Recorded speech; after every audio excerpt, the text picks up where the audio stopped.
Hi, my name is William Honolulu Jr., and I am the General Manager of BlackUSA.news.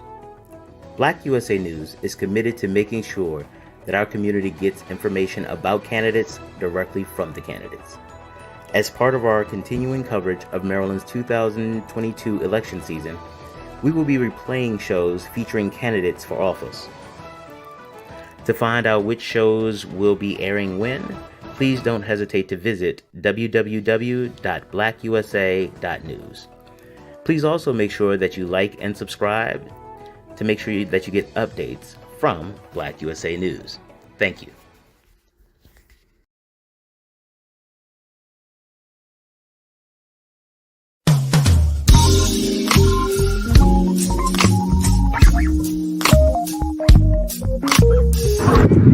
Welcome to BeMoreNews.com, the news before the news, where we uncover the truth.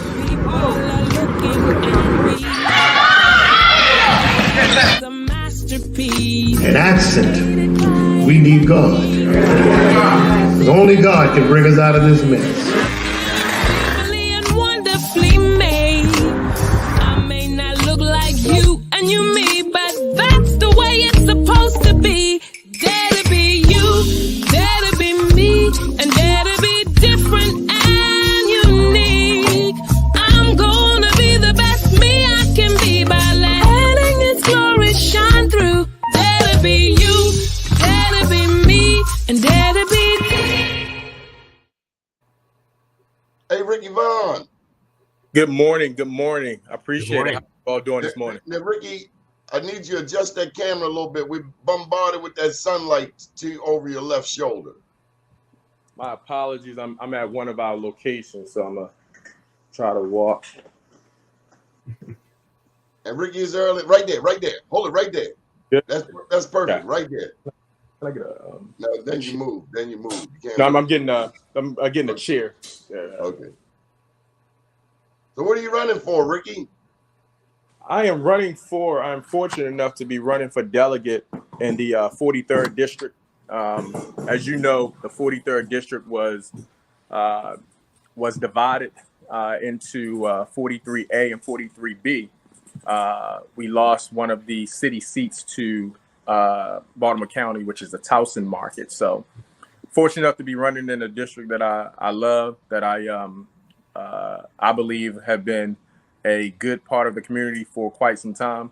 And then I'm actually in one of our restaurants right now that we have in the 43rd district. So What's the name of the restaurant? this is Let's Brunch Cafe. This is one of my newer concepts.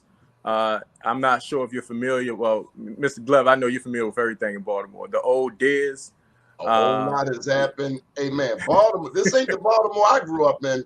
Bike lanes on North Avenue, slowing up traffic. It's the Baltimore. It's something I'll else. second that. This is definitely not the Baltimore I grew up in either. But this is the old Diz that we actually took over this building. We got this building about 2 months ago. So they're finalizing it. We're going to open up on Father's Day for a special Father's Day brunch. I think we do a lot for our queens in Baltimore City. But we're limited on what we do for the kings in Baltimore City. I think you have some great fathers out there that need to be spotlighted as well. So we're doing a special event for Father's Day for them. And then we open up to the public on the 22nd.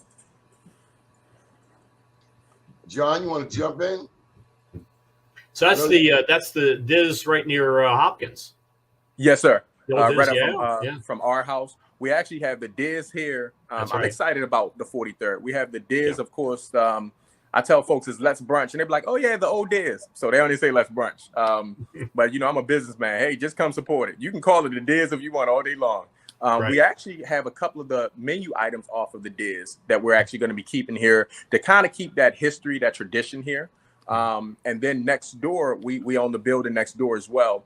And my fiance is going to be putting a daycare center there. She owns daycare center. So, so that's kind of some of the investment. But then I share it with Mr. Glover. We have 2 restaurants going into the Northwood Commons, the new Northwood Shopping Center. And so right after we finish here, we're finalizing the project over there with our contractor on building those stores out. So, you know, I'm excited about some things that's happening, not only in Baltimore, but definitely in the 43rd. Yeah. John Rydell, do you know Bishop Barry Chapman? He has a bail bonds business, Bishop Barry bail bonds. He has Bishop Barry pest control. He has these really memorable pest control commercials. But what I'm getting to is the man is a serial entrepreneur. And this man right here, Rikki Vaughn, is a serial entrepreneur. And like Bishop Barry, he can't leave politics alone. Why, Rikki? Why would you do this to yourself? You know, I've always, my passion has always been in politics. A lot of folks don't know my interest and passion started when Kurt Smoke was the mayor. I actually was the vice president. I was the youngest vice president of the Baltimore City Youth Council. And then I was a commissioner in Mayor Smoke's office for children and youth. And so at 14 years old, going to school, and when I got into high school, right before I dropped out, I was that ninth grader wearing suits to school and a briefcase to school because I would be so excited to run right from Southern down to City Hall. Who taught you to wear suits to school, Rikki? That ain't started school. Was it your daddy, your uncle? It actually, no, it was me. It's I was my siblings always teased me. I was kind of the unique one, as they called it. My brother called me Mr. Hollywood. I would wear suits. I would get teased, and I still wore suits, and it didn't bother me. Over the years, I've seen how I would say folks running for office campaigned off of one thing, as we all know, get elected and do something totally different. We all know that. We've seen it for years. My interest really was to not only run for office and make a difference, or hopefully make a difference, but it was also to encourage folks to run for office, especially the millennial, the younger generation.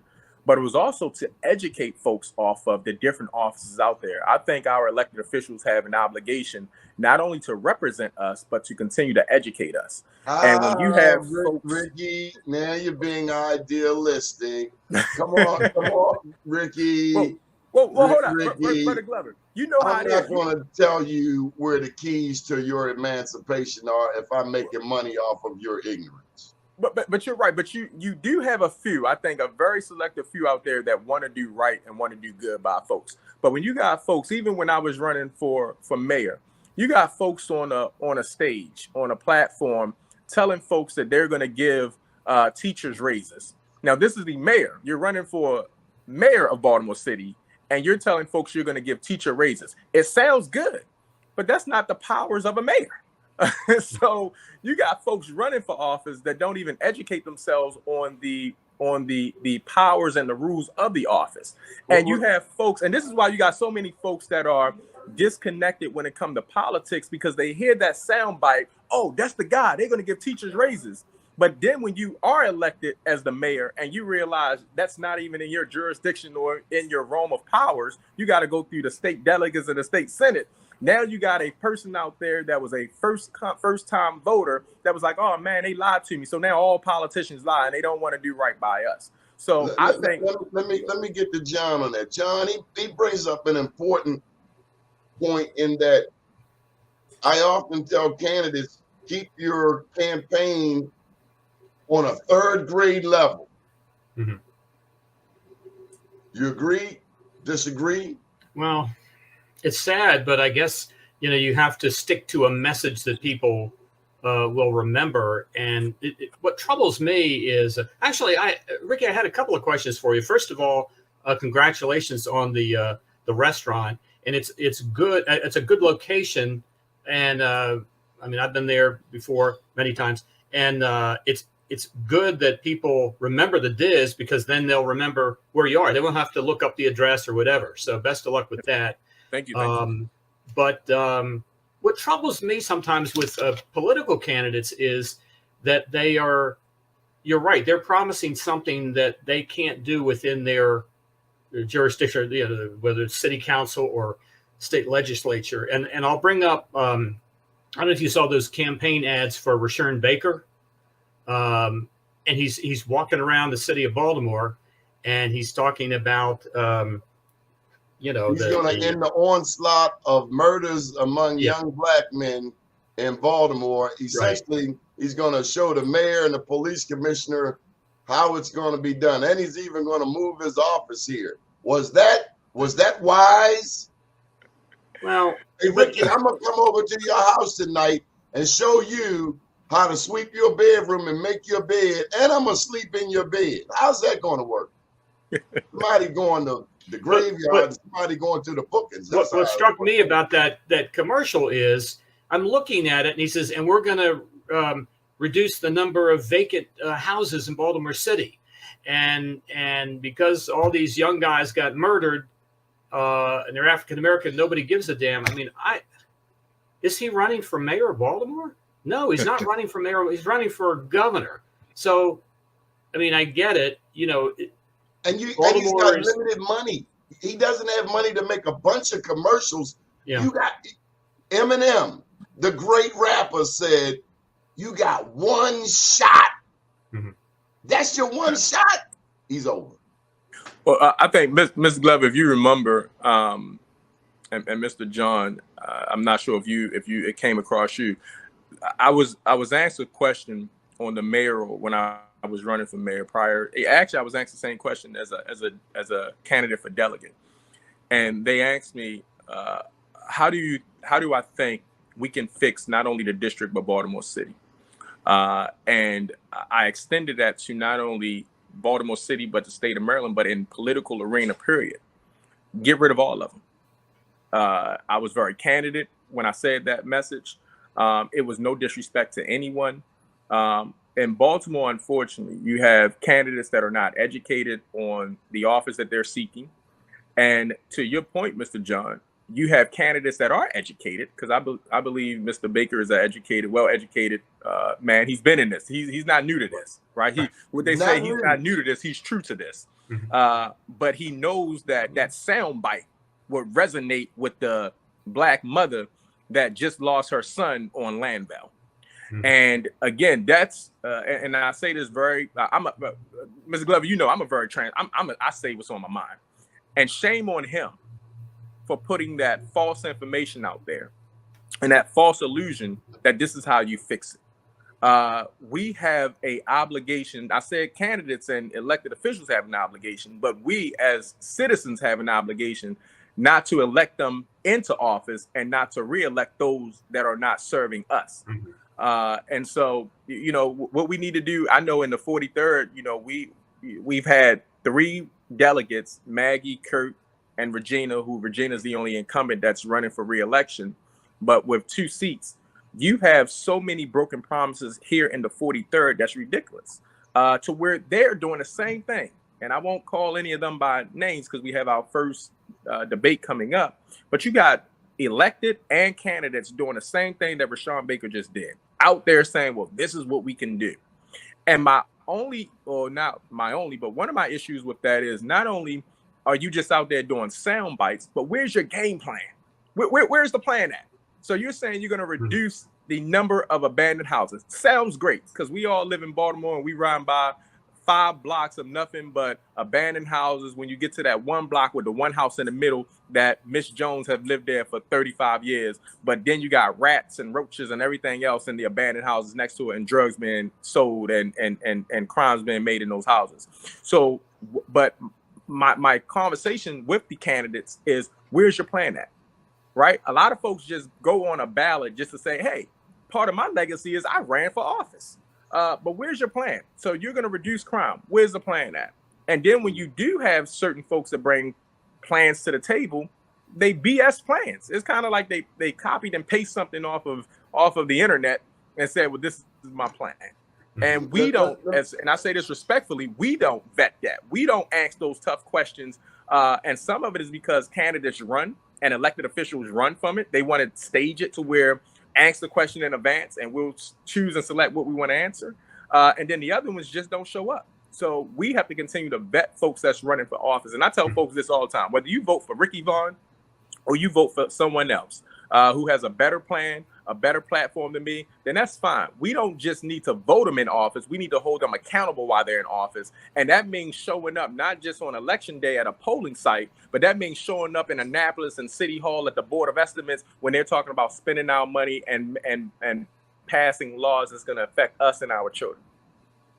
John, let me jump in there for a minute. First of all, Rashawn Baker was a very well-respected Prince George's County executive, 2 terms, I believe.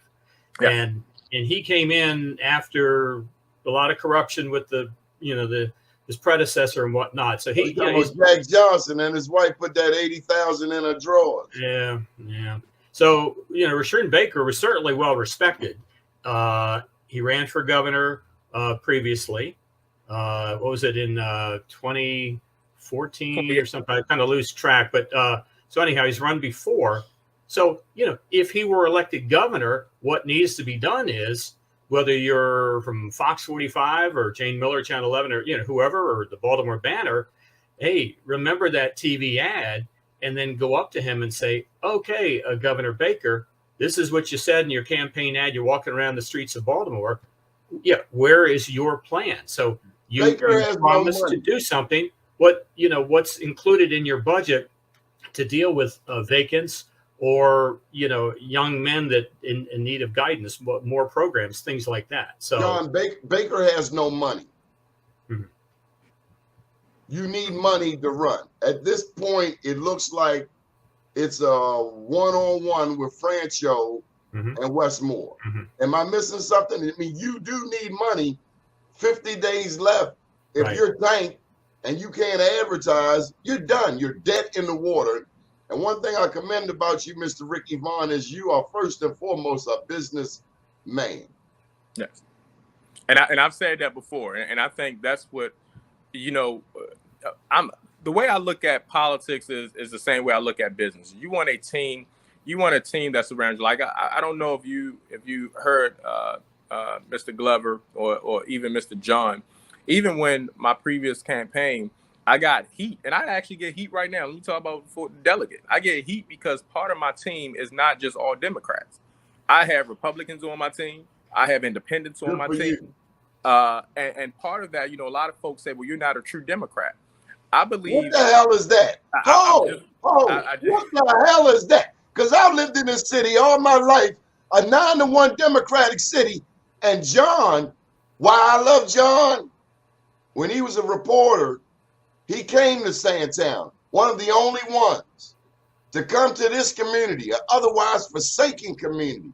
So John told me he was running for anything today, I'm going to support him because he came here and he didn't have to. These people aren't made like that. And I'm talking about black ones. Most blacks do not come running for office to Pennsylvania Avenue, to Sandtown. They do not. So what in the hell does a Democrat first mean? Hogan came here and he continues to come here. I'm going to vote for the person who comes here. And I don't care what party they are. And that Democratic old crap, that sounds like slavery. Yes. And I would actually agree with you on that. It's when I ask folks, well, part of I believe this generation, I believe this is a new line of generational voters. And what we look at, and I say me and folks that I speak to at Morgan or Loyola or Towson, what we look at is, first of all, not what you're going to do. What have you been doing, right? You got so many folks that get up and make promises and say, oh, well, I'm going to do this. And this is, I've spent a couple of days over here. I actually had a conversation with a major of one of our districts here in Baltimore City, and we were just talking. And he said, Rikki, when you called me, I started laughing, and I said, wow, what happened? And he said, because I knew you were going to be calling because you call just about every other month, or I do a ride along with our police officers probably every 8 to 10 weeks. I do a ride along, whether it's in the Northern District, whether it's in the Northwest District up in Park Heights. Whether it's in Western District or even Eastern District. I actually did learn on those ride-alongs. What do you learn? So I've learned a couple of things. One, I've learned that you do have some officers out there trying to build relationships in the community. Yes, that's one. I learned that it's very difficult to talk about overtime within the police department when you have a shortage of officers. You got, and give you an example, and I won't, because I know you have a very popular show, and I don't want to put some information out there that probably shouldn't be linked. But in one of our districts that I did a ride along with, the district, and it was on the Adam shift, which is 11 at night to 7 in the morning, or 12 midnight to 8 in the morning. So I did a ride along on the Adam shift. It's a sector so our police department is broken down into sectors. So I was in one of the I was in sector 2 that calls for 8 police officers, which is 8 patrol cars in sector 2. You had the night that I did a 2-night ride along. One night you had 3 officers in a sector that's calling for 8 officers. And then the very next night you had 4 officers in a sector that was calling for 9 officers. And so when you talk about overtime, it's challenging to get a handle on overtime when you got officers that end the 8-hour shift, and because their police car don't have computers in it, they have to go back to do their paperwork, do their reports and all that at the district. Well, we don't have the flexibility of saying after each call, do your work in the vehicle, do your reports in the vehicle, or after you do a incident report or whatever, you go to the district, because if they go to the district, then you're taking one of 4 officers out of a sector that's already understaffed. So you learn a lot by doing ride-alongs. You learn that we got police cars that have bald tires on it. We had an officer responding. I did it. My first night, they had a shooting, and you had the officer trying to speed to get to the shooting with bald tires on the car. So it's a lot of things that I believe see, Rikki, we need to do. He need to go to Baltimore City Public Schools, go to the executive parking lot, and take one of them tires off of one of them school executives' cars and put it on the police car, because clearly nobody's doing any damn work at Baltimore City Public Schools. Now, that's one thing I do commend Fox for, John Rydell. If anyone has brought attention, we have one of the highest funded school systems in the nation, Baltimore City, but we keep producing what seems like an inferior product. I want to know why you need somebody on North Avenue with 6 figures when your students are producing 0.13 GPAs, John. Yeah, it's very disturbing. But John, I even said that, and I got heat behind that. I said that those folks got to go. I was very blunt. I think that was a debate that Judge Wanda Hurd was actually facilitating. And I said, how, and excuse the French, how in the hell can we be parents and true servers, right? Humble servants. How can we be true? And we're riding around in Mercedes and BMWs. Our offices have, and I'll give you an example. What I said, real short. I said, even at City Hall, I said, you want to know how you fix Baltimore City? Take the damn air conditioning out of City Hall. Take the air conditioning out of this school superintendent's or CEO's office. Take the air conditioning out of their buildings, and see how hot it gets in these city buildings. But yet we allow our kids to go through it. And we've been talking about HVAC in Baltimore City public schools for at least 12 years, at least. But yet the superintendent can give themselves or not give, but you got a city council and a former mayor that give themselves raises, but you still got teachers that don't have supplies, and you still got schools that are not air conditioned or heat. You're trying to learn in a classroom wearing gloves. So it's not just Baltimore City, though. It's Baltimore County too. They're still, they've made a lot of progress in the last 5 years or so, but not all of their schools are air conditioned either. But no, John, that's unacceptable. We got a brand new football stadium, brand new baseball stadium. We have a surplus of money. Baltimore City has a surplus of money. To me, somebody needs to go to jail. Yes. The same way they locked up the Sousa over some taxes from years back.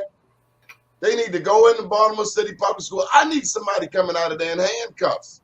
I remember Andre Buntley and Tyrone Powers went over there on North Avenue. This is about 20 years ago, and got locked up right there in the middle of the street. Nothing has changed. Look, we're winding down. John, did you want to get any comments in before we spin out of here? Well, just to talk about the city in general, you know, we've reported for so many years the shortage of the police officers. That a lot of them can't wait until they get retirement age, whatever it is, 25 years now. So you've got the shortage. And then, Justin Fenton reported this in the Baltimore Banner, again, you know, who wrote the book, We Own This City. And I don't know if you've read that. That's very disturbing. Haven't watched the HBO series, but he reported that in the state's attorney's office, there has been a mass exodus that is continuing. It's I don't know how many years it's continued. So the prosecutors that you have that are handling homicide cases, I mean, they're juggling many different homicide cases. And how can you truly devote all the resources if you've got this case? Oh, you've got that case, and this, you know, it's just a vicious circle all around. So, you know, I don't know if it's Miss Mosby to blame, or they're getting better offers somewhere. Some of them are going to ATF or whatever, but all of that combined doesn't help law enforcement and criminal justice in Baltimore City. Mr. Rikki Vaughn, what will be the first piece of legislation? Rikki, hold tight. We're going to have to get you your own show immediately following this election. Rikki, what is the first piece of legislation that you want to introduce? So the first piece of legislation I want to introduce is around the vacant houses that we do have in Baltimore City. Part of our platform is, I believe you reduce crime in Baltimore, you increase graduation rates in Baltimore if you put more focuses on the family. And part of the issues we have in Baltimore City. Well, hold up, Rikki. I got to jump in. How many legislators that you will be working with? John, you weren't ready for this. How many of these legislators actually have children? Let me just share this with you. There was a point where 3 of our 6 city-state senators did not have children. Now, I'm not saying people without children cannot pass legislation for people with children, but I'm saying it looks real damn strange that that's the pattern. If you don't have children, you kind of don't understand fully what these parents go through. I think elected officials ought to do a ride-along with a single mom. I think they ought to spend a day, in addition to hanging with the police on the Adams shift, legislators ought to spend a day with a single mom, because that's quite often the norm in Baltimore, black or white, and see how her day goes from transportation. If she gets the number 13 bus down North Avenue, why is there a bike lane on North Avenue and no damn bikes? And I'm being slowed up to get across town. Why is Druid Park Drive single lane traffic? This is legislation pushed by bike more people who clearly don't have no damn children, because you ain't taking your children to school on a bike. I agree, but that's the reason why we're trying. That's the reason when you ask, I'm really pushing that as far as the first legislation. One, you kill a couple of birds with one stone. You now have a solution for all these abandoned houses. But when you were growing up, when John was growing up, when I was growing up, and you had, whether it was a single family home or a dual family home, whether mom and dad was in there or big mom was in the house. But when you talk about generational wealth, what we're trying to push is have a house that it stays within the family. That way, when Big Mama unfortunately passed away and Mama, the kids are still there. But when you have that ownership, you have it, and not just for the moment, but when you have that ownership, you're actually going to walk outside and think twice before you throw something on the ground in the community. Oh, there you go, being idealistic. Rikki, a black woman don't want to move into no damn Sandtown and fix an abandoned house. So is it gentrification or is it abandonment? I think it's lack of resources. We have resources out there, especially when you talk about federal government. It's so many grants out there that and it's on my website too. In Ohio, a lot of what I've been studying and focusing on some legislation that was pushed through in Ohio. It's working in Ohio. When you look at the abandoned houses that was in Cleveland, when you look at the abandoned house that was in Cincinnati, with this program that they did as a pilot program with federal funding, with grants out there, it looks better. They actually did a story on it probably about 2 months ago, to where they did a before and after. And they went back, they didn't stage it. They went back with the news with some cameras and they showed how the community looked. So we can do the same thing here in Baltimore if we actually make those resources not available, because they are available, but if we educate folks on the resources are out there for us to use. Unfortunately, we got to wind down. It's 10 o'clock. John, I want to thank you for joining us today. We'll be back tomorrow. Mr. Honolulu is coming up next with the BlackUSA.news morning show. Mr. Vaughn, Mr. Rydell, top of the morning to you. Thank you. Thank you. Have a good one. Appreciate y'all. Sure.